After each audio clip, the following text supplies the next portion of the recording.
All right. Welcome to the stream. I am the oldest noob. Tonight I'll be reading The Time Machine by H.G. Wells.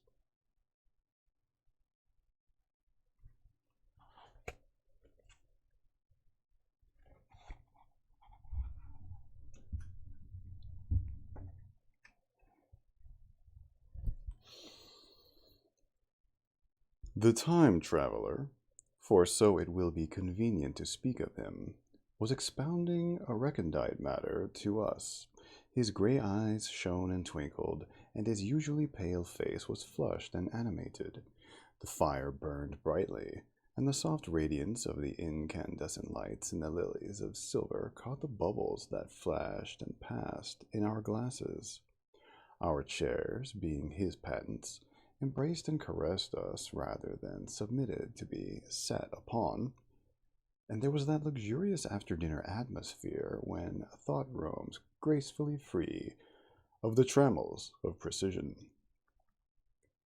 And he put it to us in this way, marking the points with a lean forefinger as we lazily admired his earnestness over this new paradox, as we thought it, and his fecundity.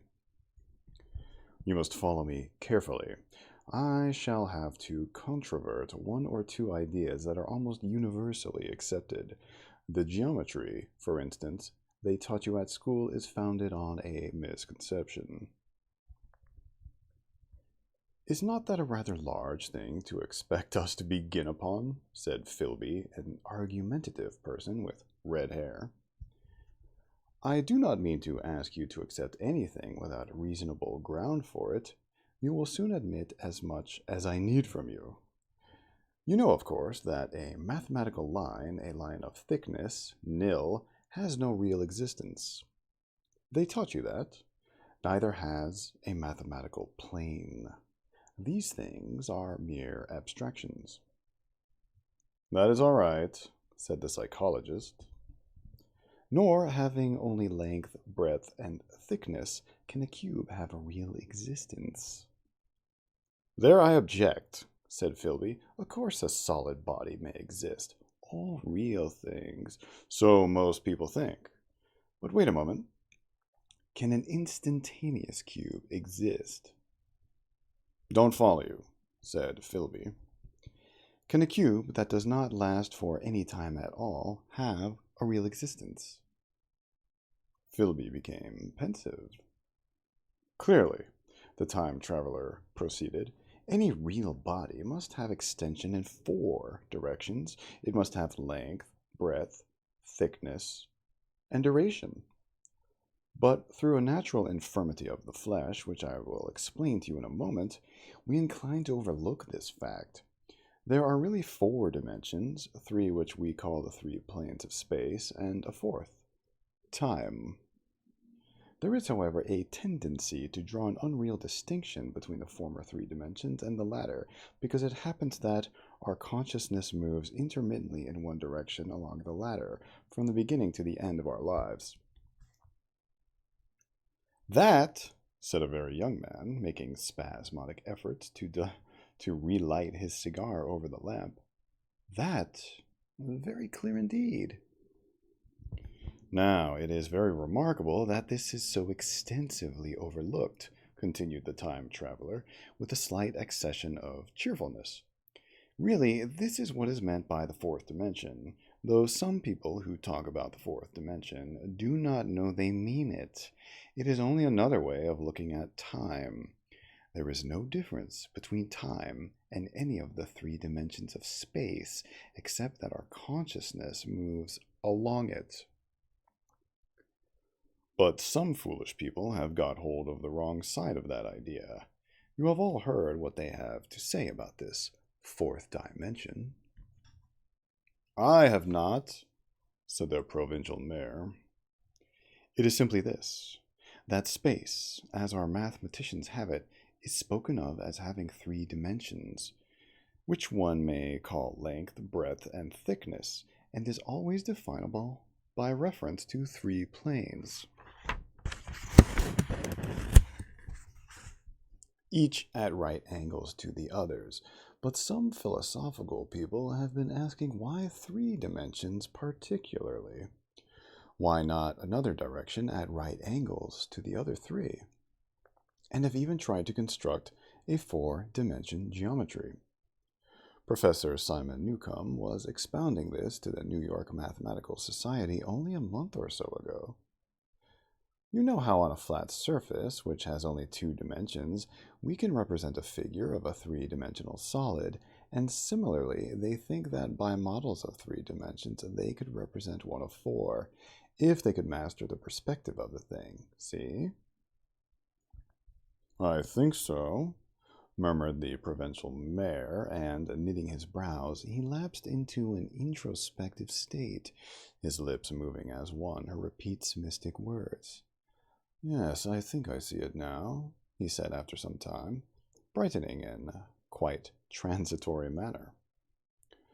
Well, I do not mind telling you I have been at work upon this geometry of four dimensions for some time. Some of my results are curious. For instance, here is a portrait of a man at 8 years old, another at 15, another at 17, another at 23, and so on. All these are evidently sections, as it were, three-dimensional representations of his four-dimensioned being, which is a fixed and unalterable thing. Scientific people, proceeded the time traveler, after the pause required for the proper assimilation of this, know very well that time is only a kind of space. Here is a popular scientific diagram, a weather record. This line I trace with my finger shows the movement of the barometer. Yesterday was high, so high. Yesterday night it fell. Then this morning it rose again, and so gently upward to here. Surely the mercury did not trace this line in any of the dimensions of space generally recognized. But certainly it traced such a line, and that line, therefore, we must conclude was along the time dimension. Love you too, honey. But, said the medical man, staring hard at a coal in the fire, if time is really only a fourth dimension of space, why is it, and why has it always been regarded as something different? And why cannot we move in time as we move about in other dimensions of space? The time traveler smiled. Are you sure we can move freely in space? Right and left we can go, backward and forward, freely enough, as men always have done so. I admit we move freely in two dimensions, but how about up and down? Gravitation limits us there. Not exactly, said the medical man. There are balloons. But before the balloons, save for spasmodic jumping and the inequalities of the surface, man had no freedom of vertical movement. Still, they could move a little up and down, said the medical man. Easier, far easier down than up. And you cannot move at all in time. You cannot get away from the present moment. My dear sir, that is just where you are wrong. That is just where the whole world has gone wrong. We are always getting away from the present moment. Our mental existences, which are immaterial and have no dimensions, are passing along the time dimension with a uniform velocity from the cradle to the grave, just as we should travel down if we begin our existence 50 miles above the Earth's surface. But the great difficulty is this, interrupted the psychologist. You can move about in all directions of space, but you cannot move about in time. That is the germ of my great discovery, but you are wrong to say that we cannot move about in time. For instance, if I am recalling an incident very vividly, I go back to the instant of its occurrence. I become absent-minded, as you say. I jump back for a moment. Of course, we have no means of staying back for any length of time, any more than a savage or an animal has of staying 6 feet above the ground. But a civilized man is better off than the savage in this respect. He can go up against gravitation in a balloon, and why should he not hope that ultimately he may be able to stop or accelerate his drift along the time dimension, or even turn about and travel the other way? Okay, honey. Oh, this, began Philby, is all. Why not? Said the time traveler.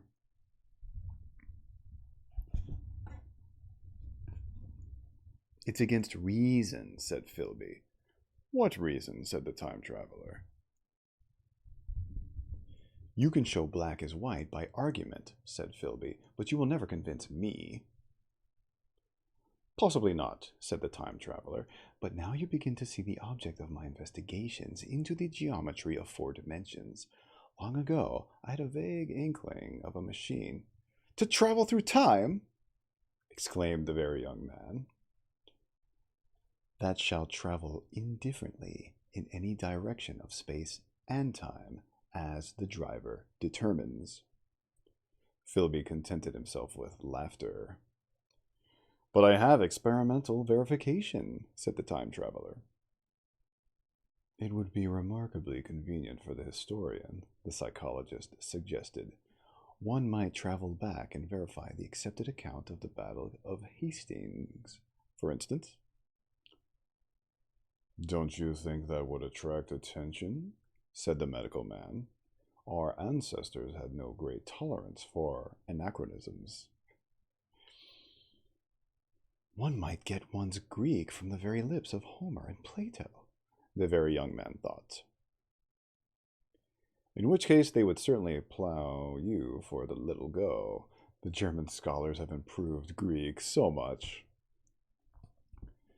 Then there is the future, said the very young man. Just think, one might invest all one's money, leave it to accumulate at interest, and hurry on ahead. To discover a society, said I, erected on a strictly communistic basis. Of all the wild, extravagant theories, began the psychologist. Yes, so it seemed to me, and so I never talked of it until... Experimental verification, cried I. You are going to verify that?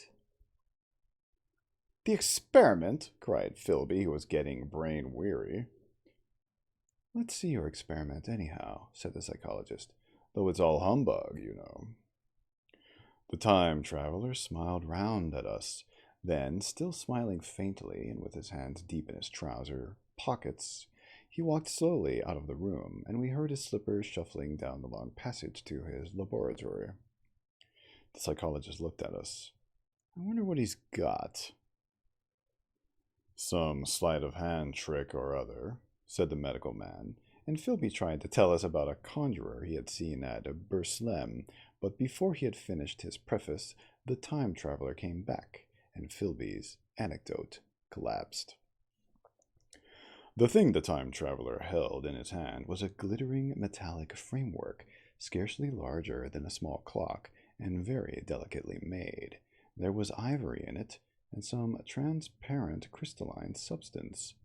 And now I must be explicit, for this that follows, unless his explanation is to be accepted, is an absolutely unaccountable thing.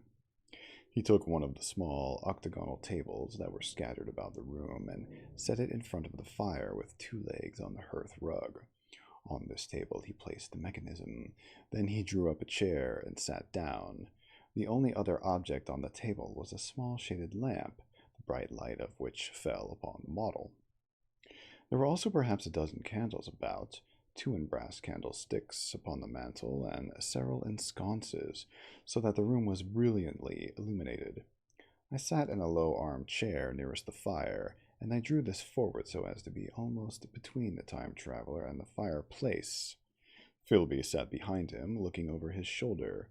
The medical man and the provincial mayor watched him in profile from the right, the psychologist from the left.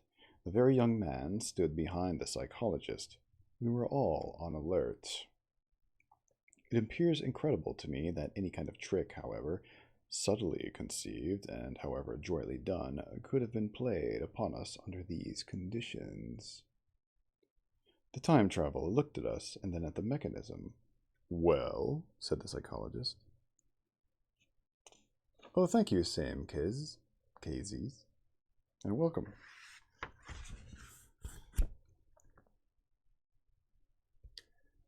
This little affair, said the time traveler, resting his elbows upon the table and pressing his hands together above the apparatus, is only a model. It is my plan for a machine to travel through time. You will notice that it looks singularly askew, and that there is an odd twinkling appearance about this bar, as though it was in some way unreal. He pointed to the part with his finger. Also, here is one little white lever, and here is another. The medical man got up out of his chair and peered into the thing. It's beautifully made, he said. It took 2 years to make, retorted the time traveler. Then, when we had all imitated the action of the medical man, he said, Now I want you to clearly understand that this lever being pressed over sends the machine gliding into the future, and this other reverses the motion. This saddle represents the seat of a time traveler. Presently I'm going to press the lever, and off the machine will go. It will vanish, pass into future time, and disappear. Have a good look at the thing. Look at the table too, and satisfy yourselves there is no trickery. I don't want to waste this model, and then be told I'm a quack. There was a minute's pause, perhaps. The psychologist seemed about to speak to me, but changed his mind. Then the time traveler put forth his finger toward the lever. No, he said suddenly, lend me your hand. And turning to the psychologist, he took that individual's hand in his own and told him to put out his forefinger.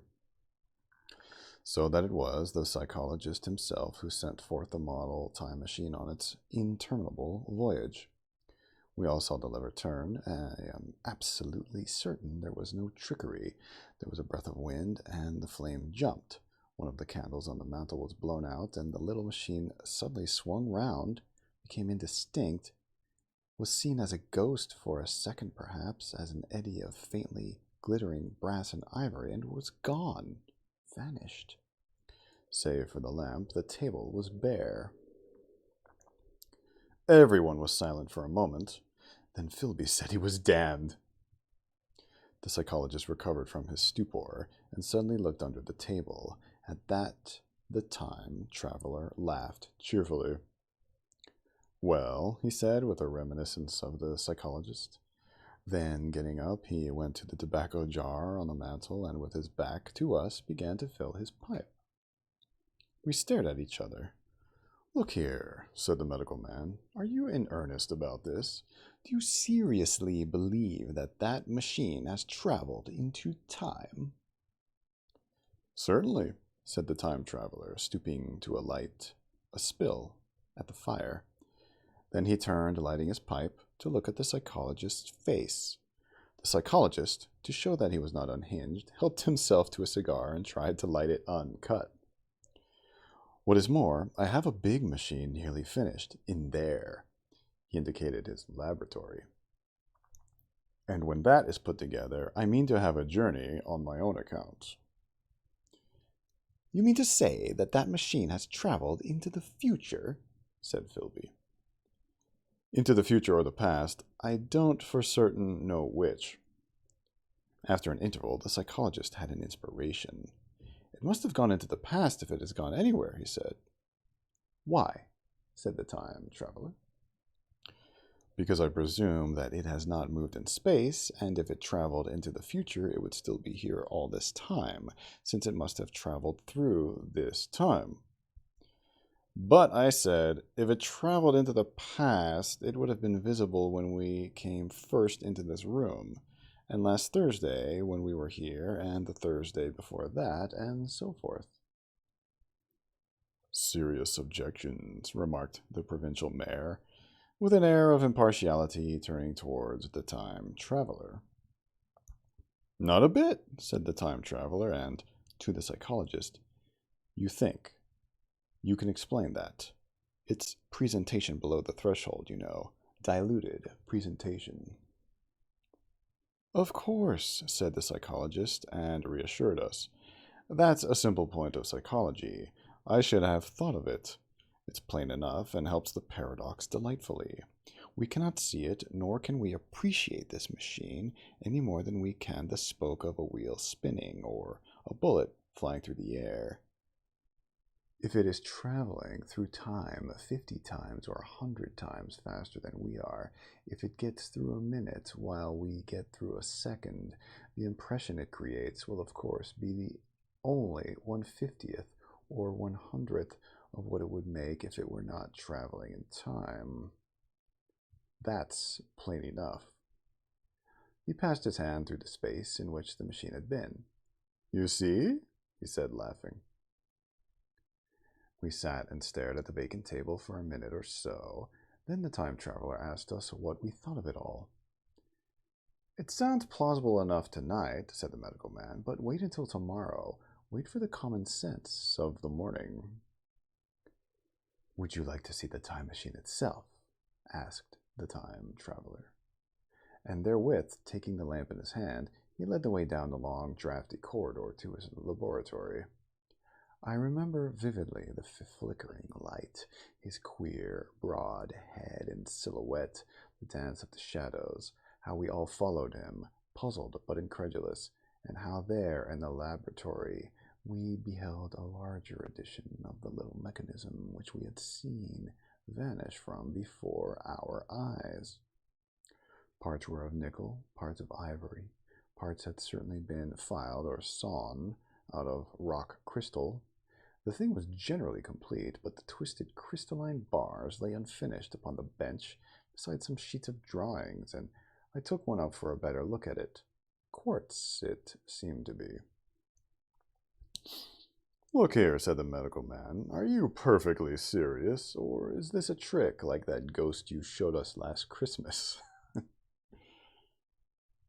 Upon that machine, said the time traveler, holding the lamp aloft, I intend to explore time. Is that plain? I was never more serious in my life. None of us quite knew how to take it. I caught Philby's eye over the shoulder of the medical man, and he winked at me solemnly. Chapter 2. I think that at the time none of us quite believed in the time machine. The fact is, the time traveler was one of those men who are too clever to be believed. You never felt that you saw all round him. You always suspected some subtle reserve, some ingenuity in ambush behind his lucid frankness. Had Philby shown the model and explained the matter in the time traveler's words, we would have shown him far less skepticism, for we should have perceived his motives. A pork butcher could understand Philby, but the time traveler had more than a touch of whim among his elements, and we distrusted him. Things that would have made the frame of a less clever man seemed tricks in his hands. It is a mistake to do things too easily. The serious people who took him seriously never felt quite sure of his deportment. They were somehow aware that trusting their reputations for judgment with him was like furnishing a nursery with eggshell china. Okay, I don't know what that means, deportment, so let's make that a vocabulary word.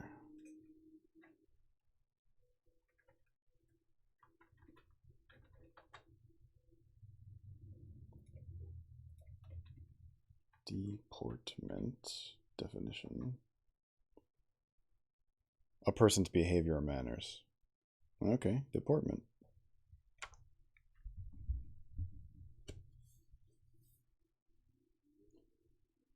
The serious people who took him seriously never felt quite sure of his deportment.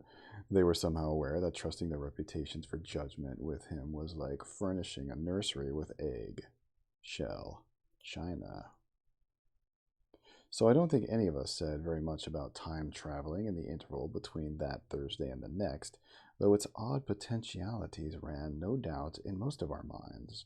Its plausibility, that is, its practical incredibleness, the curious possibilities of anachronism and of utter confusion it suggested. For my own part, I was particularly preoccupied with the trick of the model. That I remember discussing with the medical man, whom I met on Friday at the Linnaean. He said he had seen a similar thing at Tübingen and laid considerable stress on the blowing out of the candle, but how the trick was done he could not explain. The next Thursday I went again to Richmond. I suppose I was one of the time traveler's most constant guests, and arriving late, found 4 or 5 men already assembled in his drawing room. The medical man was standing before the fire with a sheet of paper in one hand and his watch in the other. I looked round for the time traveler, and "It's 7:30 now," said the medical man. "I suppose we'd better have dinner." "Where's—" said I, naming our host. "You've just come? It's rather odd.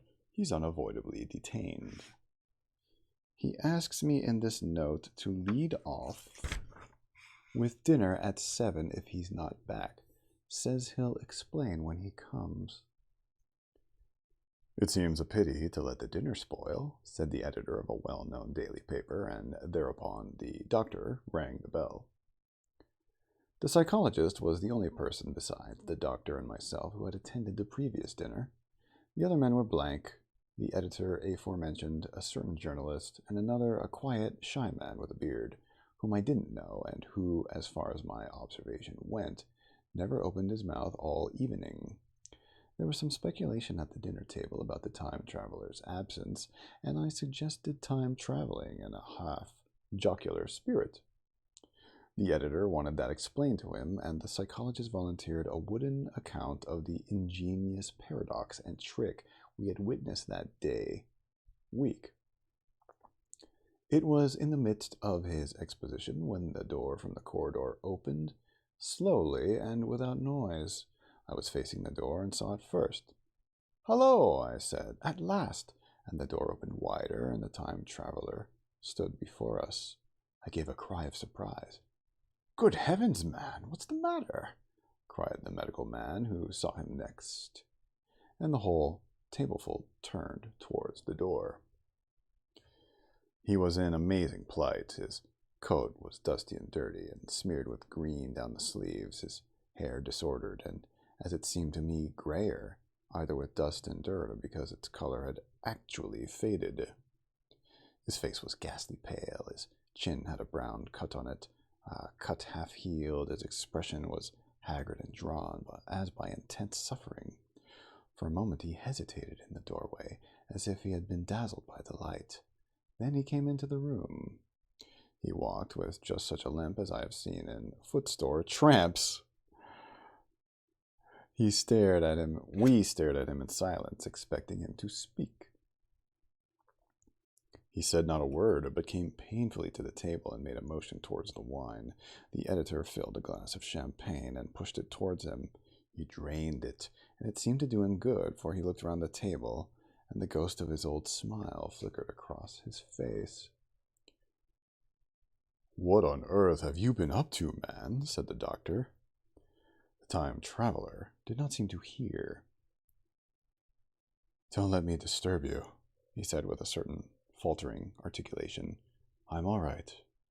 He stopped, held out his glass for more, and took it off at a draught. "That's good," he said. His eyes grew brighter, and a faint color came into his cheeks. His glance flickered over our faces with a certain dull approval, and then went round the warm and comfortable room. Then he spoke again, still as if it were feeling his way among his words. "I'm going to wash and dress, and then I'll come down and explain things. Save me some of that mutton. I'm starving for a bit of meat." He looked across at the editor, who was a rare visitor, and hoped he was all right. The editor began a question. "Tell you presently," said the time traveler. "I'm funny. Be all right in a minute." He put down his glass and walked towards the staircase door. Again I remarked his lameness, and the soft padding sound of his footfall, and standing up in my place, I saw his feet as he went out. He had nothing on them but a pair of tattered, blood-stained socks. Then the door closed upon him. I had half a mind to follow, till I remembered how he detested any fuss about himself. For a minute, perhaps, my mind was wool-gathering. Then Remarkable behavior of an eminent scientist, I heard the editor say, thinking, after his wont, in headlines. And this brought my attention back to the bright dinner table. What's the game? Said the journalist. Has he been doing the amateur cadger? I don't follow. I met the eye of the psychologist and read my own interpretation in his face. Okay, I need to look up that word cadger. I haven't seen that before. Another vocabulary word.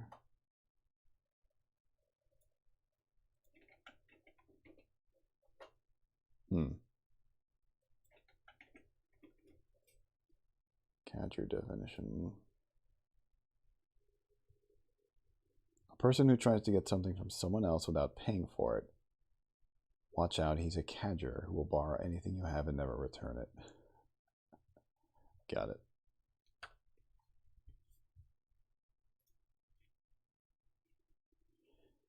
Has he been doing the amateur cadger? I don't follow. I met the eye of the psychologist and read my own interpretation in his face. I thought of the time traveler limping painfully upstairs. I don't think anyone else had noticed his lameness. The first to recover completely from this surprise was the medical man who rang the bell. The time traveler hated to have servants waiting at dinner for a hot plate. At that, the editor turned his knife and fork with a grunt, and the silent man followed suit. The dinner was resumed. Conversation was exclamatory for a little while, with gaps of wonderment, and then the editor got fervent in his curiosity. Does our friend eke out his modest income with a crossing, or has his Nebuchadnezzar.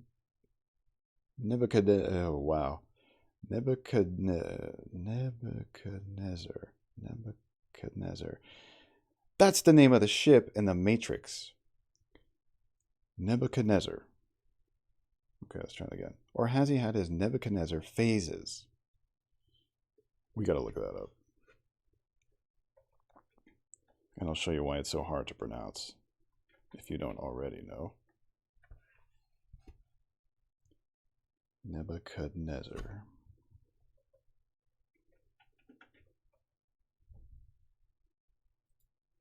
I'm going to look up the origin of that.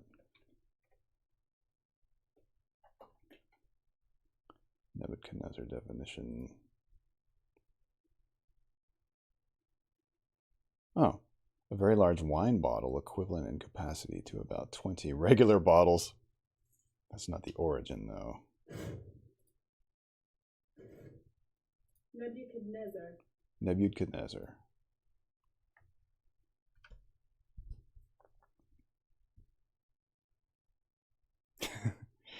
Or has he his Nebuchadnezzar phases? He inquired. I feel assured it's the business of the time machine, I said, and took up the psychologist's account of our previous meeting. The new guests were frankly incredulous. The editor raised objections. What was this time traveling? A man couldn't cover himself with dust by rolling in a paradox, could he? And then, as the idea came home to him, he resorted to caricature. Hadn't they any clothes brushes in the future? The journalist, too, would not believe at any price, and joined the editor in the easy work of heaping ridicule on the whole thing. They were both the new kind of journalist, very joyous, irreverent young men. Our special correspondent in the Day After Tomorrow reports, the journalist was saying, or rather shouting, when the time traveler came back.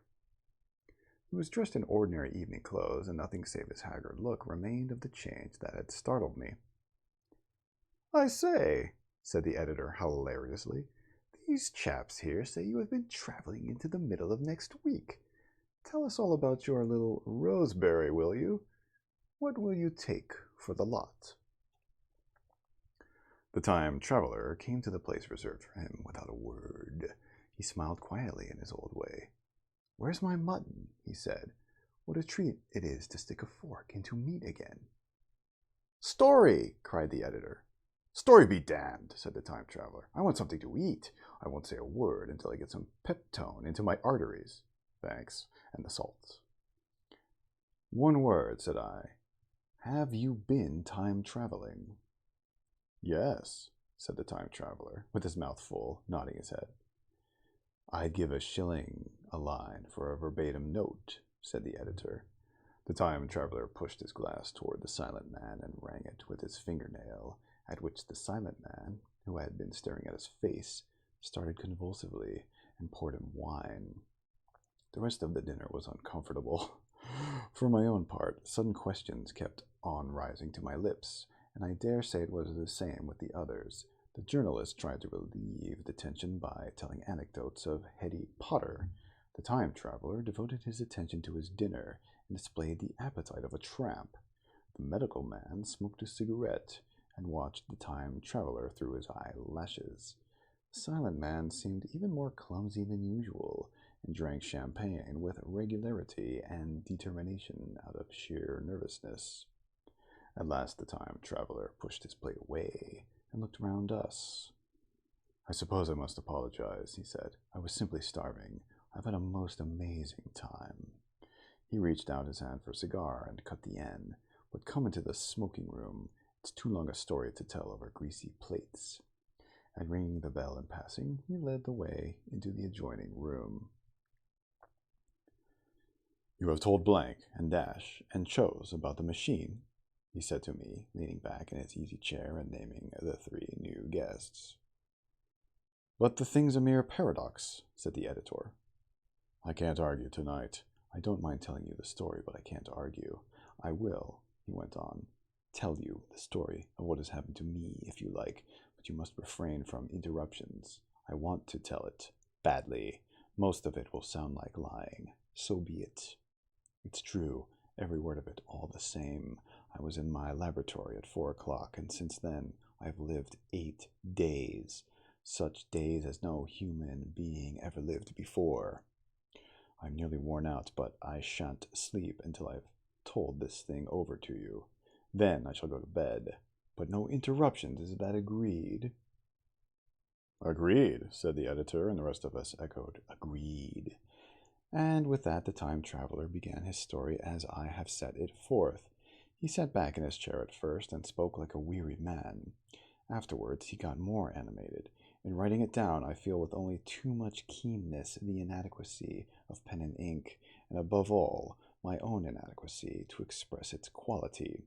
You read, I will suppose, attentively enough, but you cannot see the speaker's white, sincere face in the bright circle of the little lamp, nor hear the intonation of his voice. You cannot know how his expression followed the turns of his story. Most of us hearers were in shadow, for the candles in the smoking room had not been lighted, and only the face of the journalist and the legs of the silent man from the knees downward were illuminated. At first we glanced now and then at each other. After a time we ceased to do that, and looked only at the time traveler's face. Chapter 3. I told some of you last Thursday of the principles of the time machine and showed you the actual thing itself, incomplete in the workshop. There it is now, a little travel-worn, truly, and one of the ivory bars is cracked and a brass rail bent, but the rest of it's sound enough. I expected to finish it on Friday, but on Friday, when the putting together was nearly done, I found that one of the nickel bars was exactly 1 inch too short, and this I had to get remade, so that the thing was not complete until this morning. It was at 10 o'clock today that the first of all time machines began its career. I gave it a last tap, tried all the screws again, put one more drop of oil on the quartz rod, and sat myself in the saddle. I suppose a suicide who holds a pistol to his skull feels much the same wonder at what will come next as I felt then. I took the starting lever in one hand and the stopping one in the other, pressed the first, and almost immediately the second. I seemed to reel. I felt a nightmare sensation of falling, and looking round, I saw the laboratory exactly as before. Had anything happened? For a moment I suspected my intellect had tricked me. Then I noted the clock. A moment before, as it seemed, it had stood at a minute or so past 10.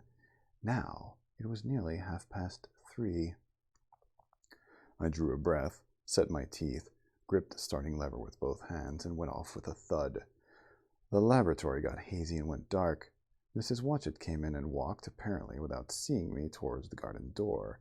I suppose it took her a minute or so to traverse the place, but to me she seemed to shoot across the room like a rocket. I pressed the lever over to its extreme position. The night came like the turning out of a lamp, and in another moment came tomorrow. The laboratory grew faint and hazy, then fainter and even fainter. Tomorrow night came black, then day again, night again, day again, faster and faster still. An eddying murmur filled my ears, and a strange, dumb confusedness descended upon my mind. I am afraid I cannot convey the peculiar sensations of time traveling. They are excessively unpleasant. There is a feeling exactly like that one has upon a switchback, of a helpless, headlong motion. I felt the same horrible anticipation, too, of an imminent smash. As I put on pace, night followed like day, the flapping of a black wing. The dim suggestion of the laboratory seemed presently to fall away from me, and I saw the sun hopping swiftly across the sky, leaping at every minute, and every minute marking a day. I suppose the laboratory had been destroyed, and I had come into the open air. I had a dim impression of scaffolding, but I was already going too fast to be conscious of any moving things. The slowest snail that ever crawled dashed by too fast for me. The twinkling succession of darkness and light was excessively painful to the eye. Then, in the intermittent darknesses, I saw the moon spinning swiftly through her quarters from new to full, and had a faint glimpse of the circling stars. Presently, as I went on, still gaining velocity, the palpitation of night and day merged into one continuous grayness. The sky took on a wonderful deepness of blue, a splendid luminous color like that of early twilight. The jerking sun became a streak of fire, a brilliant arch in space, the moon a fainter fluctuating band, and I could see nothing of the stars save now and then a brighter circle flickering in the blue. The landscape was misty and vague. I was still on the hillside upon which this house now stands, and the shoulder rose above me gray and dim. I saw trees growing and changing like puffs of vapor. Now brown, now green they grew, spread, shivered, and passed away. I saw huge buildings rise up and faint and fair and pass like dreams. The whole surface of the earth seemed changed, melting and flowing under my eyes. The little hands upon the dials that registered my speed raced round faster and faster. Presently I noted that the sun belt swayed up and down from solstice to solstice in a minute or less, and that consequently my pace was over a year a minute, and minute by minute the white snow flashed across the world and vanished, and was followed by the bright, brief green of spring.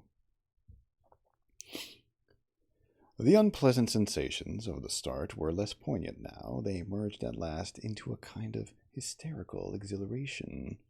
I remarked, indeed, a clumsy swaying of the machine for which I was unable to account. But my mind was too confused to attend it. So, with a kind of madness growing upon me, I flung myself into futurity. At first I scarce thought of stopping, scarce thought of anything but these new sensations, but presently a fresh series of impressions grew up in my mind, a certain curiosity and therewith a certain dread, until at last they took complete possession of me. What strange developments of humanity, what wonderful advances upon our rudimentary civilization, I thought, might not appear when I came to look nearly into the dim, elusive world that raced and fluctuated before my eyes. I saw great and splendid architecture rising about me, more massive than any buildings of our time, and yet, as it seemed, built of glimmer and mist. I saw a richer green flow up the hillside and remain there without any wintry intermission. Even through the veil of my confusion, the earth seemed very fair, and so my mind came round to the business of stopping. The peculiar risk lay in the possibility of my finding some substance in the space which I or the machine occupied. So long as I traveled at a high velocity through time, this scarcely mattered. I was, so to speak, attenuated, was slipping like vapor through the interstices of intervening substances. But to come to a stop involved the jamming of myself, molecule by molecule, into whatever lay in my way, meant bringing my atoms into such intimate contact with those of the obstacle that a profound chemical reaction, possibly a far-reaching explosion, would result and blow myself and my apparatus out of all possible dimensions into the unknown. This possibility had occurred to me again and again while I was making the machine, but then I had cheerfully accepted it as an unavoidable risk, one of the risks a man has got to take. Now the risk was inevitable. I no longer saw it in the same cheerful light. The fact is that insensibly, the absolute strangeness of everything, the sickly jarring and swaying of the machine, above all, the feeling of prolonged falling, had absolutely upset my nerve. I told myself that I could never stop, and with a gust of petulance, I resolved to stop forthwith. Like an impatient fool, I lugged over the lever, and incontinently the thing went reeling over, and I was flung headlong through the air. There was the sound of a clap of thunder in my ears. I may have been stunned for a moment. A pitiless hail was hissing round me, and I was sitting on soft turf in front of the overset machine. Everything still seemed gray, but presently I remarked that the confusion in my ears was gone. I looked round me.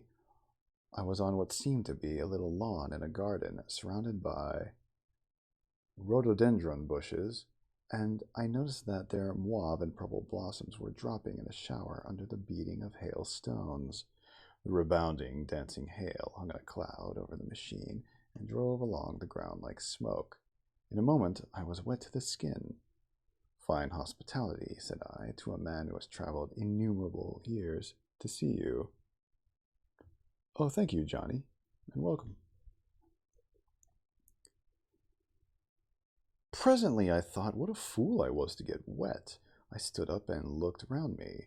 A colossal figure, carved apparently in some white stone, loomed indistinctly beyond the rhododendrons through the hazy downpour, but all else of the world was invisible. My sensations would be hard to describe. As the columns of hail grew thinner, I saw the white figure more distinctly. It was very large, for a silver birch tree touched its shoulder. It was of white marble, in shape something like a winged sphinx, but the wings, instead of being carried vertically at the sides, were spread so that it seemed to hover. The pedestal, it appeared to me, was of bronze, and was thick with verdigris. Okay, I have no idea what that means. Let's make that a vocabulary word.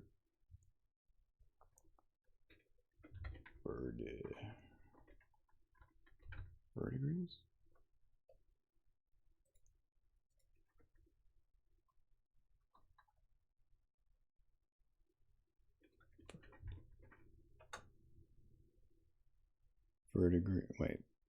Verdigris. Yeah, verdigris. A bright bluish green encrustation or patina formed on copper or brass by atmospheric oxidation, consisting of basic copper carbonate. Okay, got it.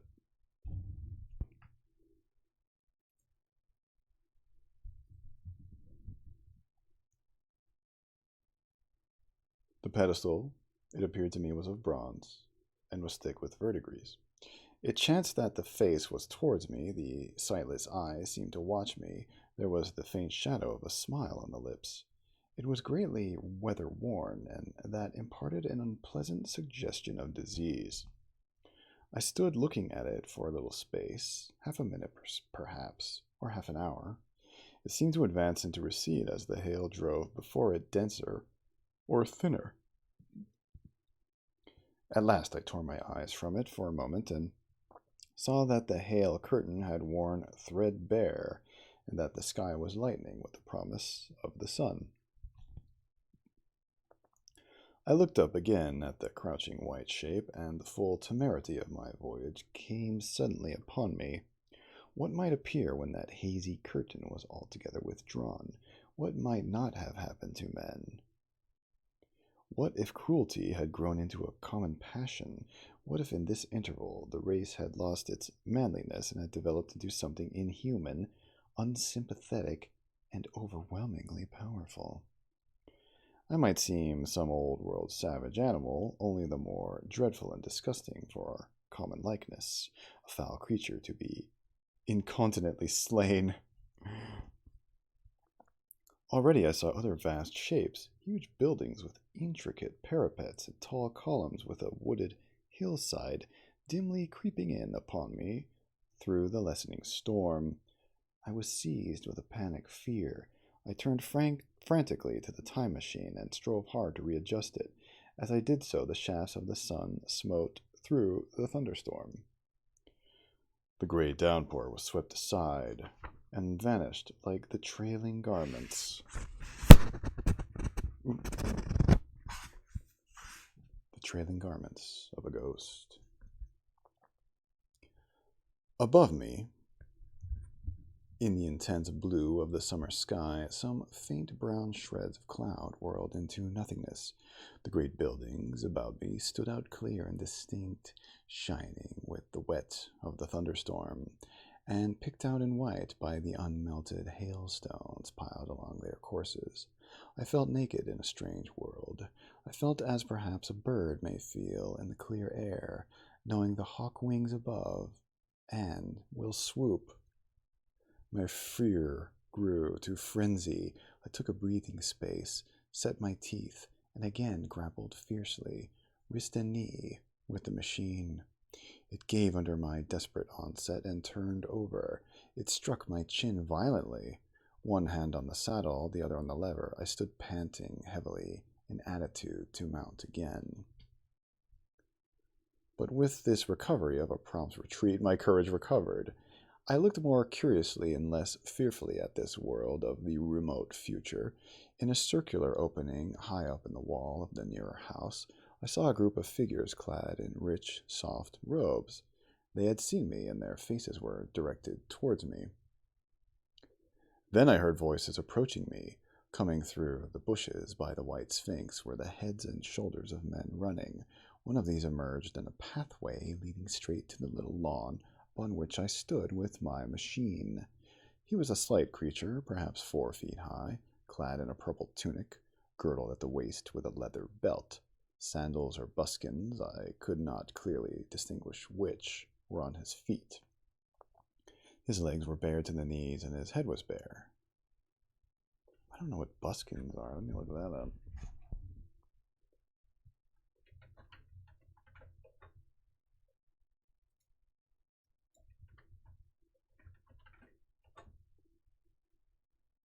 Buskins, a calf-high or knee-high boot of cloth or leather.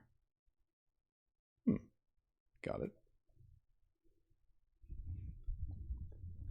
Sandals or buskins, I could not clearly distinguish which, were on his feet. His legs were bare to the knees, and his head was bare. Noticing that, I noticed for the first time how warm the air was. He struck me as being a very beautiful and graceful creature, but indescribably frail. His flushed face reminded me of the more beautiful kind of consumptive, that hectic beauty of which we used to hear so much. Okay, consumptive?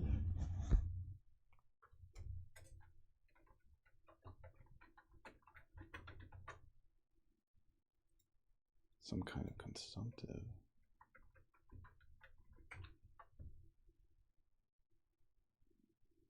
Consumptive adjective, affected with a wasting disease, especially pulmonary tuberculosis. A person with a wasting disease. Oh, okay, especially tuberculosis.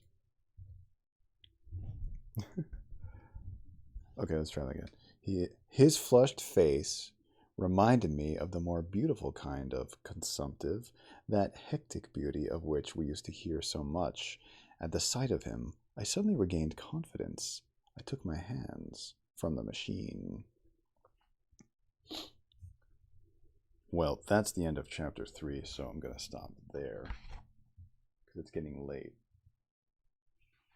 And I'm getting tired and I'm starting to misread words. I hate when I do that. But thank you for watching. Please follow the channel if you have not already. And I will resume H.G. Wells' The Time Machine tomorrow night again